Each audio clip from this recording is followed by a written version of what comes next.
joie, ceux qui ont fait latin le savent, et j'en ai fait une philosophie de vie.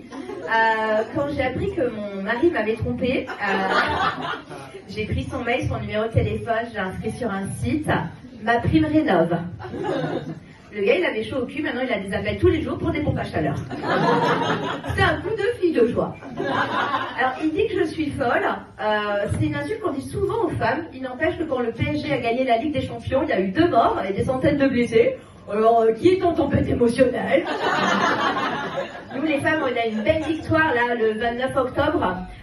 Désormais, la loi sur le viol a changé. C'est plus du consentement quand on dort et qu'on est inconsciente. Et qu'est-ce qu'on a fait? 0 mort, 0 interpellation, non. Nous, on a juste fait des posts sur les réseaux sociaux. Prenez-en de la graine, les gars. Voilà. Alors, folle, c'est une insulte qu'on donne souvent pour les nanas, notamment quand elle divorce. Or, une femme qui divorce, elle perd 20% de ses ressources la première année. Les femmes divorcées sont pas folles. C'est leurs revenus qui sont déséquilibrés. Alors, on dit que l'argent ne fait pas le bonheur. Il n'empêche, ça paye quand même le womanizer. Hyper utile, y compris dans le monde du travail, le womanizer. Il faut savoir que les femmes, elles gagnent 22% de moins que les hommes. Et à temps équivalent, 14% de moins. Donc, tu as un entretien d'embauche, ton womanizer, hop. Et dès que tu as un attribut masculin, c'est un salaire en plus. On n'a pas l'égalité, mais on a des idées. Alors, tu peux aussi l'utiliser en télétravail.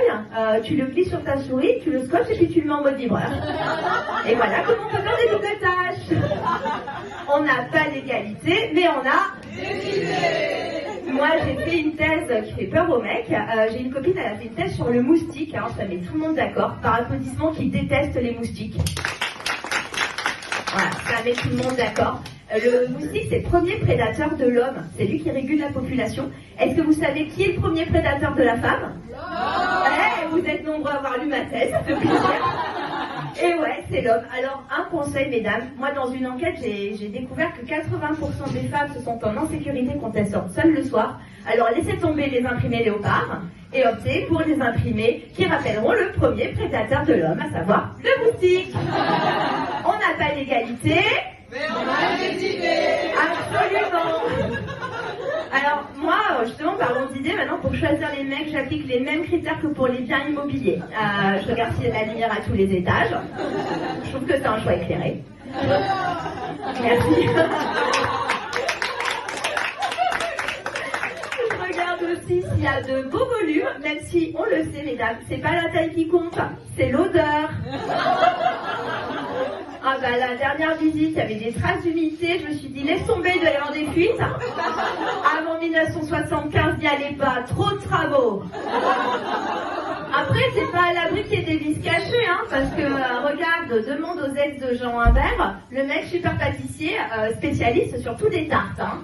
Donc, il y a peut-être des vices cachés, il faut faire attention.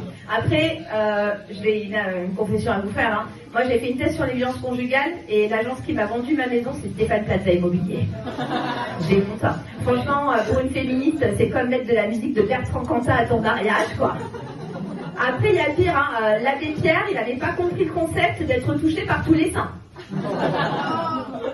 Alors moi, j'ai eu une petite culture religieuse. Quand j'étais enfant, ma mère, elle m'inscrivait au catéchisme et j'allais à l'église tous les dimanches matins. Elle n'était pas croyante, elle était pauvre. Elle avait 3 modes de carte gratos. Elle n'avait pas l'égalité, mais elle avait des idées. Et alors, j'ai découvert justement que j'avais un point commun avec Jésus-Christ. Moi, quand j'ai été trahie, bah, ça m'a clouée. Et quelques jours plus tard, je suis montée au ciel avec un autre mec, un Saint-Esprit. Et comme c'était le premier jour de mes règles, je lui ai dit, ceci est mon sang, livré.